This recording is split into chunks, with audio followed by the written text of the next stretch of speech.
Une lourde perte pour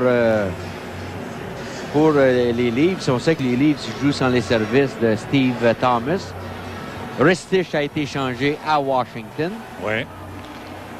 C'est Domi et Ojic. Ils se parlaient avant la mise en jeu. Il fallait qu'il se passe quelque chose. Hein? Absolument. Et Ojic, lui, dans son rôle, Claude, se devait de faire ça parce que Domi l'aurait fait si les Leafs se tiraient de l'arrière.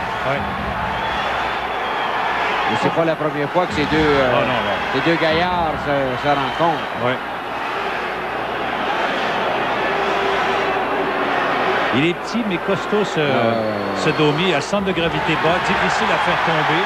Là, Ojic a placé quelques coups, mais tombé à la renverse par la suite. Et il sait comment. Oui. Il sait comment bloquer le bras droit de l'adversaire, si l'adversaire est droitier ou si le cas gaucher. Il y a un peu de nylon dans son affaire. Oh, oui, il sait exactement ce qu'il quand et où y aller.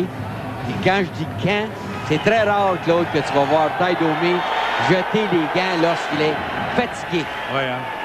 À la fin d'une présence, il n'en est pas question. C'est peut-être une des raisons pour laquelle il est dans la Ligue nationale depuis fort longtemps. Regarde, il se parlait pendant qu'on préparait la mise en jeu. On dit bon, on y va. T'sais. Puis, tu as vu, le gant est parti vite, celui de Domi, pour essayer de placer le premier coup au visage de Ojic. C'est pas un travail quand même facile. Les deux. Et Brian Savard.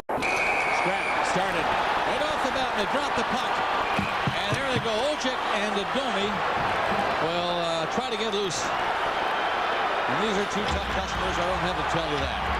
First few punches from the left side thrown by Ojic.